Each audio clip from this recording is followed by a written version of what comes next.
महानगरपालिका प्रशासनाकडून ऑनलाईन पद्धतीने दिव्यांग लाभार्थ्यांना नवीन आणि नूतनीकरण नोंदणी करण्यासाठी मनपा मुख्य कला दालनात 7 ऑक्टोबर ते 20 ऑक्टोबर दरम्यान शिबिराचे आयोजन करण्यात आले आहे।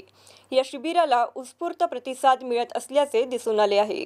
महानगरपालिका प्रशासनाकडून सध्या सर्व कारभार ऑनलाईन करण्याचे निर्देश मनपा आयुक्त जी श्रीकांत यांनी दिले असून सध्या सर्वच प्रमाणपत्र सुद्धा ऑनलाईन करून देण्यात येत आहे। मनपाकडून दिव्यांग लाभार्थी आणि उदरनिर्वाह भत्ता देण्यासाठी विशेष निधी उपलब्ध करून दिला आहे। गेल्या अनेक महिन्यापासून 5% निधी आणि नूतनीकरण प्रक्रिया खंडित असल्याने याविषयी अनेक दिव्यांग संघटनांनी आंदोलन केले होते। त्यामुळे या सर्व लाभार्थींचे ऑनलाईन पद्धतीने नोंदणी करण्यासाठी 7 ऑक्टोबर पासून दिव्यांग विभाग आणि स्मार्ट सिटी विभागाकडून मनपाचा टाउन हॉल कला दालनात शिबिराचे आयोजन करण्यात आले आहे। हे शिबिर येत्या 20 ऑक्टोबर पर्यंत सुरू राहणार असून शहरातील झोन क्रमांक 1 ते 10 तील लाभार्थ्यांची नवीन नोंदणी करण्यात येणार आहे। यानंतर 21 ऑक्टोबर पासून नूतनीकरण मोहीम राबवण्यात येणार आहे। सतत जीवन ह्यात प्रमाणपत्र देण्यासाठी दिव्यांगांना मनपा कार्यालयात चक्र माराव्या लागतात। यासाठी मनपा स्मार्ट सिटी विभागाने तयार केलेले सक्षम ॲपद्वारे सध्या लाभार्थीचं स्कॅनिंग करून घेण्यात येत आहे। त्यामुळे मनपा कार्यालयात येण्याची गरज पडणार नाही।